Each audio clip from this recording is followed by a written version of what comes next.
વિસરતી 700 વર્ષ જૂની ટાંગલિયા વણાટની હસ્તકલાનું સંવર્ધન સુરેન્દ્રનગર વિસ્તારમાં હાલ કરવામાં આવી રહ્યું છે અને આ ટાંગલિયા વણાટથી મહિલાઓ આજે સારી એવી કમાણી કરી રહ્યા છે।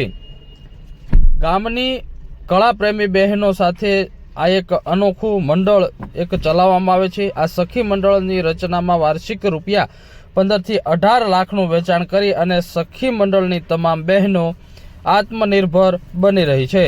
લુપ્ત થતી ટાંગલિયા કળાને આજે નવજીવન મળ્યું છે અને મોટી સંખ્યામાં બહેનો આ વણાટ કરી રહ્યા છે અને વણાટની અંદર સારી એવી આવક મળી રહી છે।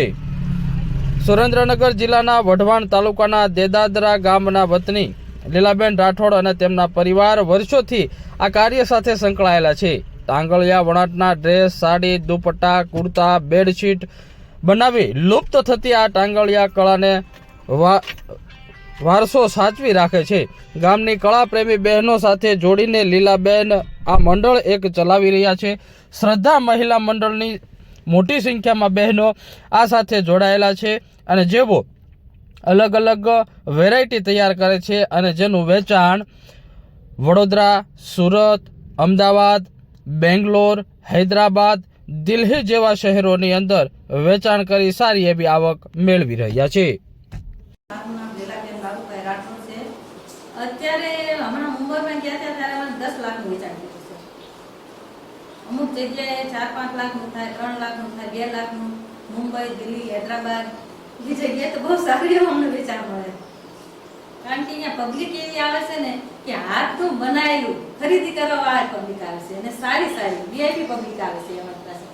તો અમે વિડીયો બતાવી કે અમે અમારી બહેનો આ રીતે કામ કરે છે, અમારી બહેનોનું બનાવેલું છે, એટલે બહેનોનું જોવી અને હરખ ઉત્સવથી પણ માણસો ખરીદી કરે છે અમારી વસ્તુની કે આવું સરસ બહેનો બનાવે છે। અમે ખૂબ આભાર માનીએ છીએ કે અમારા બહેનોને આગળ લાવ્યા, એટલે અમે કેન્દ્ર સરકાર, ગુજરાત સરકાર અને દિલ્હી સરકારનો અમે આભાર ખૂબ માનીએ છીએ। સુરેન્દ્રનગર જિલ્લાની મહિલાઓ વાર્ષિક 15 થી 18 લાખનું વેચાણ કરે છે અને મહિલાઓ પોતે આત્મનિર્ભર બન્યા છે।